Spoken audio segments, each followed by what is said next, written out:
Hello. Welcome back again to the Binteger's podcast, the place where integrity calls and wholeness answers. That's the tagline that I have for the podcast.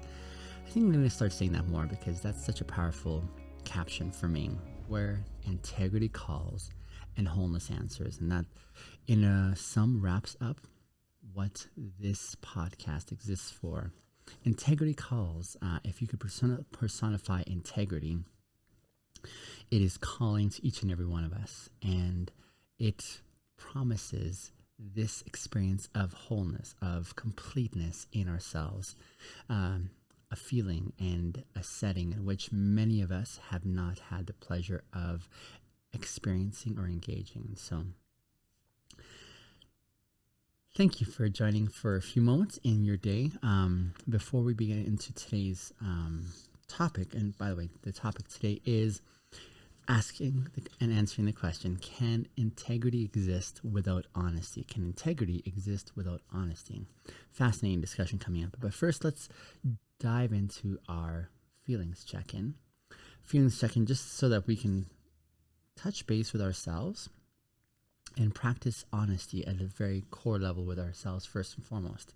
For some of us, we never even get to even ask this question for like weeks and months, and so pretty soon we lose touch with where we're at and how we're doing. And so this is a primary point in which I want to continue practicing for myself how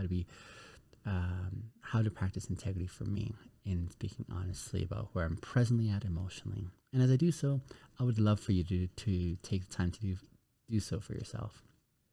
I've been using what I call the Love Smart cards. The Love Smart cards, fantastic resource for helping one be aware of what's going on internally. These cards are actually used with reference to nonviolent communication, and fantastic resource for those who are working through conflict with others and helping to bring out the emotions and express them and listen to others who are also doing the same as well. But let me start off with the unpleasant emotions. Today, how am I feeling?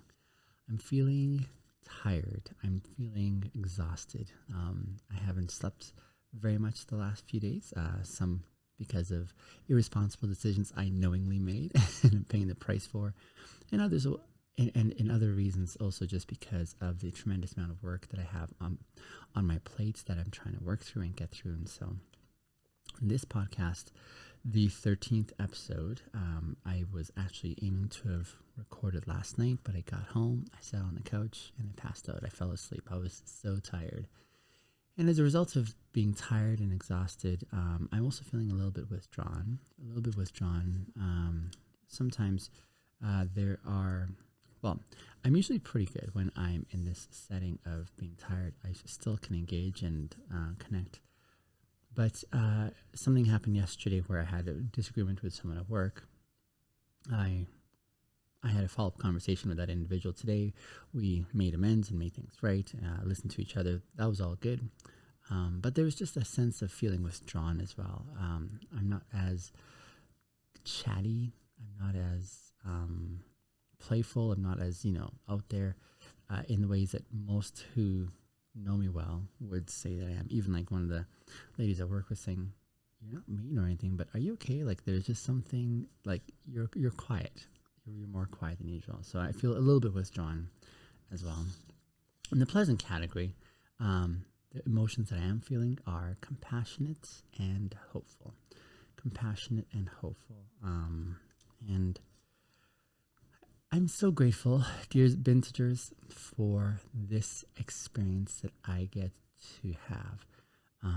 And that's to be able to feel and know what I'm feeling, to have access to and awareness of what's going on for me internally. I'm really grateful for this experience. As I go through these experiences, I'm aware that this is something that so many don't have access to, and as a result, there's a lot more suffering. Now, some of the emotions I'm feeling aren't great, but that's not a bad thing because we have such a wide array of emotions and feelings to help us express what's going on the inside. And I believe that when we're able to express and identify those emotions and feelings and express them in helpful and healthy ways, it's a really healthy thing for us. That's what I think. I just realized I forgot to start my timer, so I just better watch my time frame here. About 10 minutes in. All right, no, 5 minutes in. So I'll keep watch on the time here. We're figuring this out. So to also serve you well, I go through a few of these cards just to give you some more words to add to your vocabulary. In the unpleasant feelings category, here are some that you might feel when your needs aren't being met. There may be overwhelmed, there may be troubled, there may be exhaustion, lonely, and terrified. Once again, overwhelmed. You may be feeling troubled, you may be feeling exhausted or lonely, or you might even be feeling a little terrified as well. And then in the positive feelings category, feelings that you have when you feel like your feelings are being met, you may be feeling satisfied or safe, secure, affectionate, or happy. Once again, you may be feeling satisfied, safe, secure, affectionate, and happy. I hope those will serve you well as we continue to explore our feelings and how we are in any given moment. Back to the topic that we are exploring, and the question we're asking is, can integrity exist without loneliness? Oh, sorry, let's try that again. Can integrity exist without honesty? That's what we're aiming for. I would have been inclined to say no, but we'll talk about why I think yes now after I did some thinking through on this. But before I do, first let me clarify that I don't think these two words are synonyms. I don't think that integrity and honesty mean the same thing. I don't think they're one and the same thing. I think honesty is a value. It's one of many values. Honesty is a value amongst others like compassion, patience, kindness, respectfulness. Like all these are beautiful values, and honesty is one of those values alongside other values. The contrast with honesty and integrity is that integrity encapsulates one's selection of values that they want to live by. Now, not all of us have the same values. For me, I value honesty, and I want to practice this a lot more in my life because I've lived a long time in the dishonest category, and I don't want to do that anymore. So now for me, honesty is supremely important. And so I place that really high in my selection of values that I adhere to and want to keep close with. However, someone else might value respect because maybe they haven't been on the receiving end of much respect. And so that's something that they've come to highly value, saying this is important, even more than honesty, I want respect. Others might value hard work. Others might value patience. Like so many beautiful things that we can choose. But whichever subscription we have to values that we feel are really important and we incorporate in a heavy way, in a heavy dose in our lives, the idea of integrity encapsulates all of those values that one subscribes to and tries to follow. So that's why I think they're different things. Honesty is a value amongst many other values. Integrity is the whole consideration of how one is able to follow along with the demands of those values or principles. Does that make sense, my dear Bintagers? That's, I think, something really important to clarify. So now, can integrity exist without honesty? We've just said that they're not the same thing. I think integrity can exist without honesty. I think integrity can exist without honesty, especially because there is a sense in which there are some settings or some scenarios or some contexts in which honesty isn't present. So let me give you some examples. Say, for example, say you're planning a surprise party with some friends for one of your friends. And as you're putting the surprise party together, your friend asks, hey, why is everyone like acting so fishy? Or you may be inclined to not tell the truth. They may say, do you know what's going on? And you're saying, I have no idea. That's not a truth. But you're maintaining that dishonesty just for a season, a short season, until you're able to come up with the honesty on the reveal of the party, saying, hey, I hope you understand I had to lie to you at that moment when I said it wasn't so, when it really was so, because we're trying to maintain the surprise element for this party that we had for you. So that's one setting that dishonesty could be present while an individual still maintains their integrity because they're trying to do something that they value in the moment, saying, I'm going to be dishonest because I want to gift you, I want to bless you, I want to do something beautiful and wonderful for you, and I count that even higher. And so they're still maintaining their integrity to keep the surprise element with the rest of their co-conspirators. Another setting might be confidentiality. Confidentiality where maybe you're working in a job context where you are getting very vulnerable, sensitive information. And as you do so, you have to protect those that you are keeping confidences with. And as you do so, you may have to not be honest about your true commitments. You may be dishonest about what it is what it is like to, how can I say this?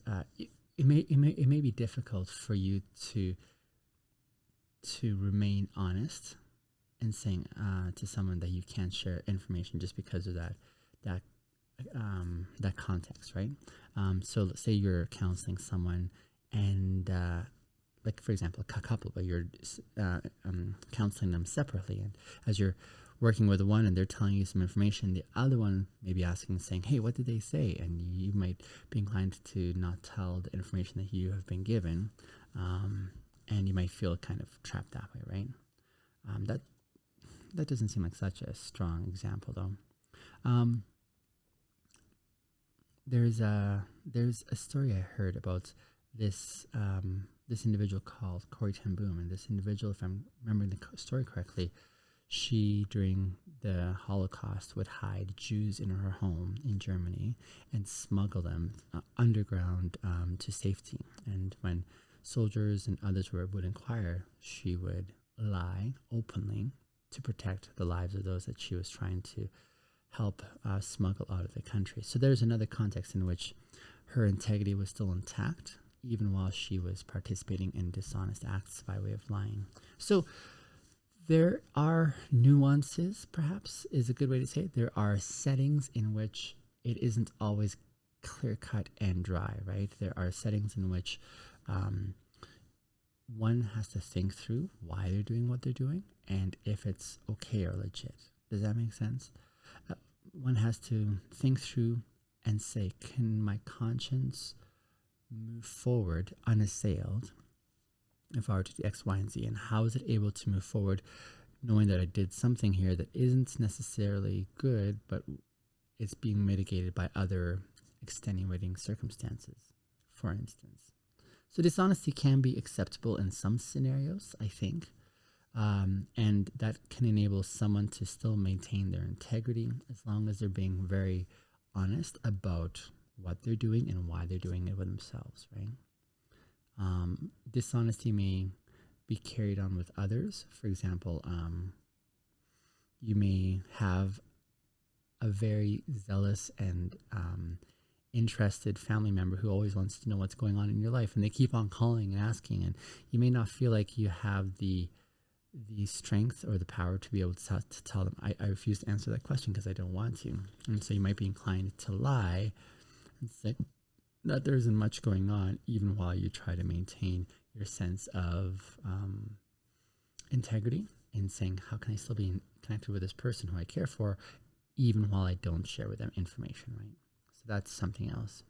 I often remember with my mom, on a personal note, my late mother, she would share her heart. She would share everything with me, and it was like that was her way of being vulnerable and open. And she also wanted the same for me, and I never felt like I wanted to do that because I didn't want to burden her unnecessarily. And so I'd often lie about whatever the setting was and say, oh, I'm fine, I'm good, there's nothing wrong, even while I may be like going through some really trying times because I wanted to protect her, you know. And so That was what I was doing, was I was prioritizing my mom's mental well-being over honesty with her, right? So I think this is where charity and courtesy is really necessary, as we consider each other's perspectives and give each other the ability to be able to make those calls. Hope this has been helpful. Thanks for listening in to this 13th episode. I'll try to do another one here tonight. See you on the next episode.